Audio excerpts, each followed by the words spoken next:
नमस्कार दोस्तों, मैं अजीत विनायक कोचिंग पलसाना के यूट्यूब चैनल पे आपका हार्दिक स्वागत करता हूं। आज हम भारत की स्थिति एवं विस्तार का जो चैप्टर है, इस चैप्टर के संबंध में जो महत्वपूर्ण प्रश्न हैं, इन प्रश्नों के बारे में आज चर्चा करेंगे। तो दोस्तों, इस वीडियो को अंत तक देखें ताकि आपको महत्वपूर्ण प्रश्न जो है एग्ज़ाम में आए हुए हैं और आने वाले, उनके बारे में आसानी से जानकारी हो सके। तो आज हम इस टॉपिक को प्रश्नोत्तरी कार्यक्रम के माध्यम से स्टार्ट करते हैं। तो आज का पहला क्वेश्चन दोस्तों, पहला क्वेश्चन है भारत में। दोस्तों, क्वेश्चन को आराम से पढ़ो ताकि ऑप्शन जो है उनको आसानी से आप कलेक्ट कर सको। तो पहला क्वेश्चन आज का देखो, भारत में स्थल से घिरा हुआ राज्य कौन सा है? तो स्थल से घिरा हुआ राज्य पूछा है दोस्तों आपसे। तो देखो, पहला ऑप्शन दे रखा है ओडिशा, दूसरा ऑप्शन दे रखा है पश्चिमी बंगाल, तीसरा ऑप्शन दे रखा है कर्नाटक और चौथा ऑप्शन दे रखा है बिहार। तो इस क्वेश्चन के अंदर हम स्थल से घिरा हुआ जो राज्य है उस राज्य को देखेंगे, अर्थात ऐसा राज्य है जिसकी सीमा किसी जलीय भाग से नहीं लगती हो, वो आपको ऑप्शन देखना है। तो दोस्तों, ओडिशा और पश्चिमी बंगाल जो है ये बंगाल की खाड़ी में लगते हैं, ये आपको पता है दोस्तों। और दूसरी बात, कर्नाटक की बात करते हैं तो कर्नाटक जो है ये अरब सागरीय क्षेत्र में इसका जो तट है वो लगता है। और जबकि बिहार की बात करते हैं दोस्तों, तो बिहार की सीमा जिस देश के साथ लगती है वो देश कौन सा है? नेपाल है। तो आपको पता लग गया होगा दोस्तों क्वेश्चन का सही आंसर क्या है। अर्थात इस क्वेश्चन का सही आंसर जो है वो हो गया बिहार। बिहार जो है वो स्थल से घिरा हुआ राज्य है। यहाँ एक क्वेश्चन आपको ये भी याद रखना है दोस्तों कि नेपाल के साथ में सर्वाधिक सीमा जिस राज्य की लगती है उस राज्य का यदि नाम आपसे पूछते हैं तो आपको आंसर क्या देना है? आपको आंसर देना है इसका उत्तर प्रदेश। उत्तर प्रदेश जो है इस राज्य की सीमा नेपाल के साथ में सर्वाधिक लगती है। जबकि टोटल राज्यों की बात करते हैं सीमा पर, तो 5 राज्यों की सीमा जो है वो इस नेपाल के साथ में लगती है। दोस्तों, अभी आपने पढ़ा होगा कि नेपाल अर्थात उत्तर प्रदेश की बात करते हैं तो उत्तर प्रदेश के वर्तमान में मुख्यमंत्री कौन है? तो आपको पता है दोस्तों, योगी आदित्यनाथ जो है ये वर्तमान में उत्तर प्रदेश के मुख्यमंत्री है। और चलते हैं दोस्तों, नेक्स्ट क्वेश्चन देखते हैं। तो नेक्स्ट क्वेश्चन होगा आपका भारत में। देखो, दूसरा क्वेश्चन देखते हैं, निम्न में से किस देश की सीमा भारत से प्रत्यक्ष रूप से नहीं मिलती है? अब देखो, प्रत्यक्ष रूप से अर्थात स्थल से मिलने वाला वह देश जो है अपने इस ऑप्शन में आपको छांटना है। तो देखो, प्रत्यक्ष सीमा किसकी नहीं मिलती है? ऑप्शन ए है पाकिस्तान, ऑप्शन बी है श्रीलंका, ऑप्शन डी है, सी हो गया नेपाल और ऑप्शन डी है आपका बांग्लादेश। तो इस क्वेश्चन में हम देखते हैं, पाकिस्तान की सीमा आपको पता है 4 राज्यों से लगती है भारत में और रेड क्लिफ रेखा के नाम से जानते हैं। नेपाल प्राकृतिक सीमा के आधार पे अंतर्राष्ट्रीय सीमा बनाता है, अर्थात हिमालय पर्वत से जो सीमा बनाता है नेपाल की। और बांग्लादेश की बात करते हैं दोस्तों, तो बांग्लादेश जो है इस की सीमा भी स्थल से जुड़ी हुई है, अर्थात भारत के 5 राज्य जो है ये बांग्लादेश की सीमा पर स्थित है। और बात करते हैं दोस्तों श्रीलंका की, तो श्रीलंका ऐसा देश है जो जलीय भाग, अर्थात आप ये कह सकते हैं कि पाक जलडमरू मध्य और मन्नार की खाड़ी जो है ये दोनों क्षेत्र ही इस श्रीलंका को भारत से अलग करते हैं। तो इस क्वेश्चन का सही आंसर जो है वो क्या हो गया दोस्तों? ऑप्शन बी सही है। आपको पता है दोस्तों, अंतर्राष्ट्रीय सीमा की बात करते हैं तो सर्वाधिक अंतर्राष्ट्रीय सीमा जिस देश के साथ लगती है भारत की वो है बांग्लादेश। और लगती कितनी है? तो आपने काफ़ी बार पढ़ा होगा दोस्तों, 4096 किलोमीटर की अंतर्राष्ट्रीय सीमा जो है ये लगती है बांग्लादेश के साथ में। तो चलते हैं दोस्तों, नेक्स्ट क्वेश्चन देखते हैं। और नेक्स्ट क्वेश्चन है आपका, निम्न में से कौन सा स्थान भारत में नहीं है? अब देखो, ऐसा स्थान पूछा है, ये जलीय क्षेत्र के प्रमुख द्वीप है और इन द्वीपों के बारे में आपसे क्वेश्चन पूछ ले तो आपको आंसर देखना है, अच्छी तरीके से क्वेश्चन को समझना है। और पहला ऑप्शन देखते हैं तो इंदिरा पॉइंट है, दूसरा ऑप्शन है कोलावा पॉइंट है और तीसरा ऑप्शन देखते हैं तो पॉइंट कालीमेरे हैं और चौथा ऑप्शन देखते हैं दोस्तों तो पॉइंट पेड्रो है। अब इन 4 ऑप्शन में आपको ये देखना है कि भारत का कौन सा स्थान जो है वो भारतीय संदर्भ में आता है। तो इस क्वेश्चन के अंदर तीनों जो ऊपर वाले ऑप्शन हैं ये सभी भारत के संदर्भ में आते हैं, जबकि ये पॉइंट पेड्रो ये भारतीय संदर्भ में नहीं आता है। तो इस क्वेश्चन का जो सही आंसर क्या होगा दोस्तों? इस क्वेश्चन का सही आंसर ऑप्शन डी हो जाता है। यहाँ दोस्तों आप कमेंट बॉक्स के माध्यम से भी आप इस क्वेश्चन का आंसर दे सकते हैं, और आप जितने भी क्वेश्चन आपको यहाँ पर देखने को मिल रहे हैं सभी क्वेश्चनों के आंसर आप कमेंट बॉक्स के माध्यम से दे सकते हैं, ताकि आपकी जो पढ़ाई है, इस पढ़ाई में आपने अब तक कितना पढ़ा है इस पहले चैप्टर में, उसकी गणना आकलन जो है वो भी आसानी से हो सकता है। यदि आपको वीडियो अच्छा लगे दोस्तों तो कम से कम लाइक व शेयर करना न भूलें। तो चलते हैं दोस्तों नेक्स्ट क्वेश्चन के अंदर, और नेक्स्ट क्वेश्चन है आपका, तमिलनाडु राज्य का सबसे ऊंचा पर्वत शिखर पूछा है दोस्तों। तमिलनाडु राज्य तो दक्षिणी भारत में आता है, और तमिलनाडु राज्य का सबसे ऊंचा पर्वत शिखर का नाम पूछा है दोस्तों आपसे। तो ऑप्शन ए है आपका डोडाबेटा, ऑप्शन बी है आपका धूपगढ़, ऑप्शन सी है आपका महेंद्रगिरी, और ऑप्शन डी है दोस्तों कोडाइल कनाल। इस क्वेश्चन में आपको तमिलनाडु का पर्वत शिखर जो ऊंचा है वो कौन सा है बताना है। तो इस क्वेश्चन का सही आंसर क्या होगा दोस्तों, देखो डोडाबेटा आपने पढ़ा है नीलगिरी की पहाड़ियों के अंदर है, सबसे ऊंची चोटी नीलगिरी की है, और कितनी पढ़ी दोस्तों आपने 2637 मीटर इसकी ऊंचाई है, और ये नीलगिरी की पहाड़ियों में सबसे ऊंची चोटी मानी जाती है, और यही चोटी जो है तमिलनाडु राज्य की दोस्तों सबसे ऊंची चोटी है। तो इस क्वेश्चन का सही आंसर क्या हो गया, ऑप्शन ए सही है। जबकि धूपगढ़ की बात करते हैं तो धूपगढ़ जो है ये आपका जो सतपुड़ा का पठार है, इस सतपुड़ा के पठार का सबसे ऊंचा क्षेत्र है, 1350 मीटर इसकी ऊंचाई है। और सतपुड़ा का पठार जो है, इस पठार में महादेव की पहाड़ियों का दोस्तों नाम सुना होगा आपने, और महादेव की पहाड़ियों के अंदर धूपगढ़ स्थित है, जो इस सतपुड़ा के पठार की सबसे ऊंची चोटी है। यहाँ बात कर लेते हैं, सतपुड़ा का पठार जो है ये एक भ्रंश पर्वत है दोस्तों, और इसका विस्तार जो है वो महाराष्ट्र है, मध्य प्रदेश है, और छत्तीसगढ़ तक इसका मुख्य विस्तार जो है वो देखने को मिलता है। लेकिन बिहार तक इसका विस्तार जो है वो मिलता है। राजमहल की पहाड़ियों का नाम सुना होगा दोस्तों आपने, राजमहल की पहाड़ियों तक जो है वो इससे पठार का विस्तार जो है वो देखने को मिलता है। महेंद्रगिरी की बात करते हैं दोस्तों, तो पश्चिमी घाट जो है, इस पश्चिमी घाट की एक मुख्य पर्वत चोटी है जो आप महेंद्रगिरी के नाम से जानते हैं, लगभग 1501 मीटर की ऊंचाई है, और पश्चिमी घाट की एक मुख्य चोटी के रूप में जानी जाती है।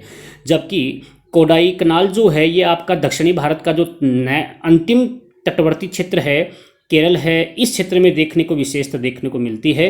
तो चलते हैं दोस्तों नेक्स्ट क्वेश्चन के अंदर, और नेक्स्ट क्वेश्चन है आपका, भारत की उत्तर से दक्षिण की लंबाई कितनी है। बहुत ही इजी क्वेश्चन है, लेकिन दोस्तों ये क्वेश्चन आपका काफ़ी बार एग्जाम में पूछा गया है, इसीलिए इस क्वेश्चन को इस बार लिया है इस क्वेश्चन पेपर के अंदर। तो देखो उत्तर से दक्षिण की लंबाई पूछी गई है इसमें, जिसमें ऑप्शन पहला दे रखा है 2933 किलोमीटर, ऑप्शन बी दे रखा है 3214 किलोमीटर, ऑप्शन सी दे रखा है 3539 किलोमीटर, और ऑप्शन डी दे रखा है 1852 किलोमीटर। तो दोस्तों इस क्वेश्चन का सही आंसर जो है वो क्या होगा, तो सही आंसर होगा इस क्वेश्चन का वो है ऑप्शन आपका बी, 3214 किलोमीटर जो है वो भारत की उत्तर से दक्षिण की लंबाई है। जबकि पूर्व से पश्चिम की चौड़ाई की बात करते हैं दोस्तों, तो 2933 जो है ये पूर्व से पश्चिम की चौड़ाई है भारत की। तो इस प्रकार इस क्वेश्चन का सही आंसर क्या हो गया, ऑप्शन बी। चलते हैं दोस्तों नेक्स्ट क्वेश्चन के अंदर, तो चलते हैं दोस्तों क्वेश्चन नंबर 6 देखते हैं, और क्वेश्चन नंबर 6 जो है इस क्वेश्चन को देखते हैं दोस्तों आज। तो क्वेश्चन नंबर 6 चलते हैं, निम्न में से किस राज्य समूह की सीमा बांग्लादेश से जुड़ती है। ऑप्शन दोबारा सुनना क्वेश्चन, कि निम्न में से किस राज्य समूह की सीमा बांग्लादेश से जुड़ती है। तो इस क्वेश्चन में ऑप्शन ए दे रखा है आपका, ए ऑप्शन जो है वो मिलता है, हाँ ए ऑप्शन है जिसमें यूपी, ओडिशा और पश्चिमी बंगाल, असम। तो इस क्वेश्चन में आपको दिख रहा होगा कि यूपी की सीमा नहीं लगती है, न ही ओडिशा की सीमा लगती है, जबकि पश्चिमी बंगाल व असम की सीमा जो है ये बांग्लादेश साथ लगती है, अर्थात ये क्वेश्चन नहीं होगा। ऑप्शन बी देखते हैं दोस्तों, तो बी के अंदर त्रिपुरा, पश्चिमी बंगाल, असम एवं मणिपुर। तो इस क्वेश्चन में त्रिपुरा की लगती है, पश्चिमी बंगाल की सीमा लगती है, असम की सीमा लगती है, लेकिन मणिपुर की सीमा नहीं लगती है दोस्तों। तो ये क्वेश्चन भी गलत हो गया। इसके बारे में नेक्स्ट देखते हैं, क्वेश्चन नंबर ऑप्शन तीसरा, पश्चिमी बंगाल, इसके अलावा असम है, त्रिपुरा है, मेघालय है, चारों राज्यों की सीमा बांग्लादेश के साथ में लगती है दोस्तों। और इसके बारे में चौथा ऑप्शन देखते हैं, असम, हिमाचल प्रदेश, पश्चिमी बंगाल, त्रिपुरा। इसमें आपका हिमाचल प्रदेश की जो सीमा है ये नहीं लगती है। तो इस क्वेश्चन का सही आंसर दिख गया होगा दोस्तों आपको, ऑप्शन सी सही है। इस क्वेश्चन के अंदर। तो चलते हैं दोस्तों नेक्स्ट क्वेश्चन के अंदर। नेक्स्ट क्वेश्चन है आपका, निम्न में से कौन सा द्वीप अपतटीय द्वीप नहीं है। अब पहली चीज तो आपके दिमाग में ये आना चाहिए कि अपतट किसे कहते हैं, अर्थात ऐसे द्वीप जो तट के समीपवर्ती भागों में नहीं मिलते हैं उन्हें अपतटीय द्वीप कहते हैं। अब आपको यहाँ इस 4 ऑप्शन के माध्यम से आपको ये पता लग गया होगा कि ऐसा कौन सा द्वीप है जो अपतटीय द्वीप नहीं है। ऑप्शन ए दे रखा है दोस्तों लक्षद्वीप, ऑप्शन बी दे रखा है हेनरी द्वीप, ऑप्शन सी दे रखा है मुंबई और ऑप्शन डी दे रखा है शॉर्ट द्वीप। तो इस क्वेश्चन का सही आंसर क्या होगा दोस्तों, इस क्वेश्चन का सही आंसर है ऑप्शन ए लक्षद्वीप जो है ये अपतटीय द्वीपों में नहीं आता है, ये अरब सागर में है, जबकि शेष सभी द्वीप जो है ये अपतटीय द्वीपों में आते हैं। तो इस क्वेश्चन का आंसर आपको पता लग गया है, ऑप्शन ए सही है। चलते हैं नेक्स्ट क्वेश्चन के अंदर। तो नेक्स्ट क्वेश्चन होगा आज का, निम्न में से कौन सा स्थान भूमध्य रेखा के निकटतम है। अब भूमध्य रेखा 0 डिग्री जो है इसके निकटतम स्थान जो है उसका नाम पूछा गया है दोस्तों। तो ऑप्शन ए है कन्याकुमारी, ऑप्शन बी है अगाती, ऑप्शन सी है इंदिरा पॉइंट और ऑप्शन डी है मिनिकॉय द्वीप। तो इस क्वेश्चन में 4 ऑप्शन दिख रहे हैं आपको। अब आपको ये क्वेश्चन का अंदाज लेना है कि इस ऑप्शन या 4 ऑप्शन में से कौन सा जो स्थान है वो न्यूनतम दूरी पर है भूमध्य रेखा से। तो आपको पता है भारत का अंतिमतम बिंदु कौन सा है दोस्तों, इंदिरा पॉइंट। तो सही आंसर क्या हो गया, इंदिरा पॉइंट। आपको पता है 6 डिग्री 4 मिनट उत्तरी अक्षांश जो है इसके ऊपर आपका इंदिरा पॉइंट स्थित है और यही भारत का अंतिमतम बिंदु है और अंतिम न्यूनतम दूरी भूमध्य रेखा से इसकी मिलती है। जबकि कन्याकुमारी मैंने बताया था दोस्तों आपको 876 किलोमीटर की दूरी है कन्याकुमारी से भूमध्य रेखा की। तो इस क्वेश्चन का सही आंसर जो है ऑप्शन सी सही है। चलते हैं दोस्तों नेक्स्ट क्वेश्चन के अंदर। छोटा नागपुर, नेक्स्ट क्वेश्चन देखो पठारी क्षेत्र से पूछा गया है दोस्तों और पठारी क्षेत्र में क्वेश्चन है छोटा नागपुर का पठार जो है इस पठार की सबसे ऊंची चोटी का नाम पूछा है।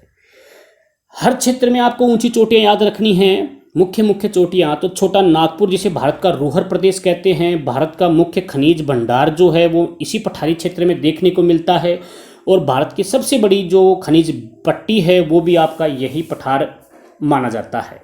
तो ऑप्शन ए देखो धूपगढ़, ये तो पहले आ चुका है। ऑप्शन बी है पंचमठी, ऑप्शन सी है पारसनाथ और ऑप्शन डी है महाबलेश्वर।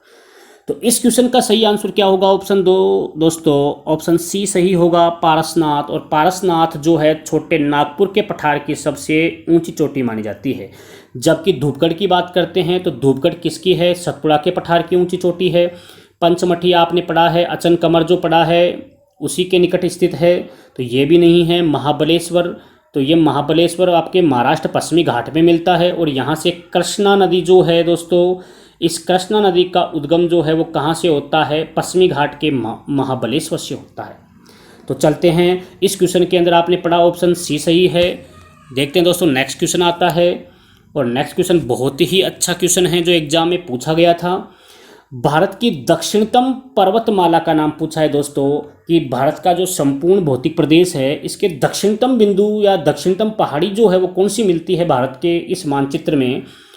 तो ऑप्शन ए दे रखा है नीलगिरी, ऑप्शन बी दे रखा है अनामलाई, ऑप्शन सी दे रखा है ननामलाई और ऑप्शन डी दे रखा है कार्डमम। तो भारत की सबसे जो दक्षिणतम पर्वत जो माला है उसका नाम पूछा है दोस्तों आपसे। तो इस क्वेश्चन का सही आंसर क्या होगा, तो इस क्वेश्चन का सही आंसर जो है वो ऑप्शन डी सही है दोस्तों। कार्डेमम की पहाड़ियाँ भारत की दक्षिणतम पर्वतमाला के रूप में जानी जाती है, जबकि नीलगिरी की पहाड़ियाँ जो है दोस्तों ये केरल और तमिलनाडु जो है दोनों राज्यों के मध्य स्थित है। अनामलाई की पहाड़ियाँ जो है यहाँ पर दक्षिणी भारत की सबसे ऊंची चोटी है जिसका नाम क्या है 2695 मीटर की ऊंचाई है और ये आपकी अनाई मुंडी जो है वो इसी अनामलाई की पहाड़ियों में स्थित है। तो इस क्वेश्चन का सही आंसर क्या है, ऑप्शन डी सही है कार्डेमम की पहाड़ियाँ। चलते हैं दोस्तों नेक्स्ट क्वेश्चन में। तो नेक्स्ट क्वेश्चन देखो चंडीगढ़ किस पहाड़ी पर स्थित है। आपको पता है चंडीगढ़ किसकी राजधानी है, तो पंजाब हरियाणा दोनों की राजधानी पड़ती है चंडीगढ़ और एक भारत का केंद्र शासित प्रदेश भी है। चंडीगढ़ किस पहाड़ी पर स्थित है, ऑप्शन ए है शिमला, ऑप्शन बी है शिवालिका, ऑप्शन सी है मोरनी और ऑप्शन डी है कोई नहीं। तो आप इस क्वेश्चन को देखो, आप भारत का मानचित्र यदि आपने अच्छी तरीके से देखा है तो आपको पता लग जाएगा दोस्तों कि चंडीगढ़ किस पहाड़ी क्षेत्र में स्थित है। तो इस क्वेश्चन का सही आंसर क्या होगा? ऑप्शन बी सही होगा। शिवालिका जो है, इस शिवालिका के अंदर स्थित है आपका चंडीगढ़। नेक्स्ट चलते हैं दोस्तों, और नेक्स्ट क्वेश्चन है आपका, भारत में हिमालय राज्य कितने हैं? अब देखो, काफ़ी बार ऐसे क्वेश्चन, बहुत इजी क्वेश्चन पूछ लेते हैं दोस्तों कि हिमालय में आने वाले मुख्य राज्यों की संख्या कितनी है। ऑप्शन ए है 8, ऑप्शन बी है 10, ऑप्शन सी है 12, ऑप्शन डी है 14। तो इस क्वेश्चन का सही आंसर क्या होगा दोस्तों? ऑप्शन बी सही है। 10 राज्य जो है वो हिमालय पर्वतीय प्रदेश में गिने जाते हैं। तो याद रखना दोस्तों, बहुत ही अच्छा क्वेश्चन है। 10 राज्यों को हिमालय राज्यों के रूप में शामिल किया गया है। चलते हैं नेक्स्ट क्वेश्चन में, आता है महाबलेश्वर। तो दोस्तों, महाबलेश्वर निम्न में से किस राज्य में स्थित है? अभी मैंने बताया था कि कृष्णा नदी का उद्गम कहाँ से होता है, तो दोस्तों आपको आंसर देना है महाबलेश्वर से। और महाबलेश्वर जो है किस राज्य में स्थित है? ऑप्शन ए है गुजरात, ऑप्शन बी है महाराष्ट्र, ऑप्शन सी है कर्नाटक और ऑप्शन डी है केरल। तो सही आंसर क्या हो गया? Option B. ऑप्शन बी का मतलब हो गया महाराष्ट्र राज्य के अंदर स्थित है महाबलेश्वर। तो चलते हैं दोस्तों नेक्स्ट क्वेश्चन में। नेक्स्ट क्वेश्चन देखो दोस्तों, गारो खासी जयंती पहाड़ियाँ निम्न में से किसका भाग मानी जाती है? तीनों पहाड़ियाँ आपको पता है मेघालय के पठार में स्थित है और मेघालय राज्य के अंदर स्थित है। इन्हीं पहाड़ियों के कारण क्या है, मानसून जो है वो यहाँ कीपाकार आकृति होने के कारण विश्व की, भारत की सर्वाधिक वर्षा जो है मासीन राम गाँव मेघालय में होती है। अब ये पहाड़ियाँ किस का भाग मानते हैं? ऑप्शन ए है हिमालय, ऑप्शन बी है दक्कन का पठार, ऑप्शन सी है शिवालिका, ऑप्शन डी है उत्तर का मैदान। तो सही आंसर होगा ऑप्शन ए सही है, हिमालय का ही भाग मानी जाती है ये सभी गारो खासी और जयंती की पहाड़ियाँ। तो याद रखना दोस्तों, ये पहाड़ियाँ मेघालय राज्य में स्थित है। और आपको पता है भाई, मेघालय राज्य जो है यहाँ से टर्सरी काल का कोयला जो है ये भारत में प्राप्त किया जाता है। तो चलते हैं नेक्स्ट क्वेश्चन के अंदर। हाँ, बहुत ही अच्छा क्वेश्चन है। एक केंद्र शासित प्रदेश में, आपको पता है वर्तमान में केंद्र शासित प्रदेशों की संख्या कितनी है दोस्तों?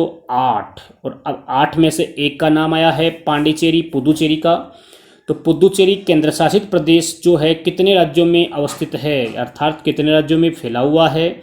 ऑप्शन ए है 1 राज्य में, ऑप्शन बी है 2 राज्य में, ऑप्शन सी है 3 राज्यों में और ऑप्शन डी है 4 राज्यों में। तो इस क्वेश्चन का सही आंसर क्या है? ऑप्शन सी सही है। 3 राज्यों में फैला हुआ है, एक आंध्र प्रदेश में, एक तमिलनाडु के अंदर और एक आपका केरल राज्य जो है, इनके अंदर इस पांडिचेरी का जो विस्तार है वो अलग अलग क्षेत्रों के रूप में देखने को मिलता है। चलते हैं दोस्तों नेक्स्ट क्वेश्चन के अंदर। तो नेक्स्ट क्वेश्चन है, नेपाल के पड़ोसी भारतीय राज्यों का सही समूह है। अब देखो, नेपाल के पड़ोसी जो राज्य है उनका सही समूह है पूछा है आपसे। तो देखो, असम और बिहार। असम और बिहार पहला ऑप्शन है, ऑप्शन 2 है उत्तर प्रदेश और छत्तीसगढ़, ऑप्शन सी है नागालैंड और सिक्किम और ऑप्शन डी है सिक्किम और बिहार। तो सही राज्यों का सही क्रम समूह के रूप में देखते हैं तो इस क्वेश्चन का सही आंसर क्या होगा दोस्तों? ऑप्शन डी सही है, सिक्किम और बिहार जो है ये नेपाल के पड़ोसी भारतीय राज्यों का सही समूह है जो है वो माना जाता है। चलते हैं दोस्तों नेक्स्ट क्वेश्चन के अंदर। तो नेक्स्ट क्वेश्चन है, आप प्रत्येक क्वेश्चन को सही तरीके से पढ़ें ताकि एग्जाम में एक भी क्वेश्चन आपका गलत न हो। निम्न में से किस राज्य की सीमा को अधिकतम संख्या में अन्य राज्यों की सीमा छूती है, अर्थात वह राज्य जिसकी सर्वाधिक सीमा अन्य राज्यों के साथ में लगती है? तो ऑप्शन ए है मध्य प्रदेश, ऑप्शन बी है उत्तर प्रदेश, ऑप्शन सी है आपका हिमाचल प्रदेश, ऑप्शन डी है महाराष्ट्र। तो इस क्वेश्चन का सही आंसर क्या होगा दोस्तों? सर्वाधिक सीमा लगने वाला राज्य पूछा है आपसे, तो ऑप्शन बी सही है। उत्तर प्रदेश की सीमा जो है वो सर्वाधिक राज्यों के साथ में लगती है दोस्तों। चलते हैं दोस्तों नेक्स्ट क्वेश्चन में। देखो, बहुत ही अच्छा क्वेश्चन है, आपने पढ़ा होगा दोस्तों। स्वतंत्रता से पूर्व अंडमान निकोबार द्वीप समूह को काला पानी के नाम से जाना जाता था, ये सभी को पता है। वर्तमान में किस स्थान को सफ़ेद पानी के नाम से जाना जाता है? बहुत ही अच्छा क्वेश्चन है दोस्तों। तो देखो, ऑप्शन ए है अंटार्कटिका को, ऑप्शन बी है उत्तरी ध्रुव क्षेत्र को, ऑप्शन सी है श्रीलंका को, ऑप्शन डी है सियाचिन को। तो तो सही क्वेश्चन जो है, इस क्वेश्चन का आंसर जो है वो क्या होगा दोस्तों? अंटार्कटिका तो आपको पता है वो पूर्णतः बर्फ़ से ढका हुआ है, लगभग 90% तक इसमें बर्फ़ का क्षेत्र जो है वो देखने को मिलता है। लेकिन भारतीय संदर्भ के आधार पे क्वेश्चन आपको निकालना है, तो इस क्वेश्चन का सही आंसर हो गया ऑप्शन डी सही है। सियाचिन ग्लेशियर जो है 72 किलोमीटर की लंबाई में फैला हुआ है और यही वर्तमान में सफ़ेद पानी के नाम से जाना जाता है। जबकि आपको पता है दोस्तों, सियाचिन ग्लेशियर काराकोरम पर्वत श्रेणी के अंदर स्थित है, अर्थात पाक अधिकृत क्षेत्र में भी शामिल है ये। और इस पर्वत श्रेणी अर्थात सियाचिन ग्लेशियर जो है ये आपका नुरवा घाटी के अंदर स्थित है। तो चलते हैं दोस्तों नेक्स्ट क्वेश्चन के अंदर, और नेक्स्ट क्वेश्चन है भारत की तटीय सीमा की कुल लंबाई कितनी है? देखो कुल लंबाई पूछी है, अब काफ़ी बार तो देखो 6100 मिल जाती है, काफ़ी बार 5000 7516 किलोमीटर मिल जाती है, 15200 है, 8240 किलोमीटर है। तो इस क्वेश्चन में कुल स्थलीय आपको तटीय सीमा पूछी गई है। अब कुल तटीय सीमा में ये दो ऑप्शन आपको दिखाई दे रहे हैं दोस्तों। आपको पता है कि यदि इनमें से एक ऑप्शन आता है तब तो ठीक है, कोई भी ऑप्शन सही माना जाएगा, लेकिन यदि दोनों आते हैं तो उस दौरान आपको कुल सीमा कितनी बतानी है? ऑप्शन बी सही है, 7516 किलोमीटर जो है ये भारत की कुल स्थलीय तटीय सीमा मानी जाती है, जबकि 15200 क्या है कुल स्थलीय सीमा है। और 9 राज्यों की जो तटीय सीमा है उसकी लंबाई पूछे तो कितनी बतानी है? 6100 किलोमीटर। तो चलते हैं दोस्तों नेक्स्ट क्वेश्चन में। आप वीडियो को अंत तक देखें ताकि आपको हर प्रकार के क्वेश्चन जो है दोस्तों देखने को मिलेंगे। तो नेक्स्ट क्वेश्चन है, निम्न में से कौन सा द्वीप भारत और श्रीलंका के मध्य स्थित है? बहुत ही अच्छा क्वेश्चन है दोस्तों। निम्न में से कौन सा द्वीप भारत और श्रीलंका के मध्य स्थित है? ऑप्शन ए है एलिफेंटा द्वीप, ऑप्शन बी है मिनिकॉय द्वीप, ऑप्शन सी है रामेश्वरम द्वीप और ऑप्शन डी है न्यूमोर द्वीप। तो भारत और श्रीलंका जो पाक जल संधि और मन्नार की खाड़ी के माध्यम से एक दूसरे से विभाजित होते हैं, और इस क्वेश्चन का सही आंसर क्या होगा? रामेश्वरम। और रामेश्वरम जो द्वीप है ये भारत और श्रीलंका के मध्य स्थित है दोस्तों। और न्यूमोर द्वीप जो भारत श्रीलंका के मध्य विवादित द्वीप रहा है, जो जलमग्न भी हो गया है, लेकिन इस क्षेत्र को श्रीलंका को दे दिया गया है। एलिफेंटा द्वीप जो है ये मुंबई के दक्षिण में स्थित है। मिनिकॉय द्वीप जो है ये लक्षद्वीप समूह के अंदर शामिल किया जाता है दोस्तों। तो इस क्वेश्चन का सही आंसर क्या है? ऑप्शन सी सही है, रामेश्वरम द्वीप जो है वो आंसर सही होगा। चलते हैं दोस्तों, अभी आपने 20 क्वेश्चन देखे हैं दोस्तों इस चैप्टर के अंदर। उम्मीद करता हूं कि आपको सभी क्वेश्चन पसंद आए होंगे। यदि पसंद आए हैं तो आप हमारे यूट्यूब चैनल को ज़्यादा से ज़्यादा लाइक शेयर एंड सब्सक्राइब करना न भूलें। मिलते हैं दोस्तों नेक्स्ट वीडियो के अंदर, फिर से नया जो मैटर है वो लेके फिर से आपके पास में उपलब्ध होंगे। तब तक के लिए धन्यवाद। जय हिंद, जय भारत।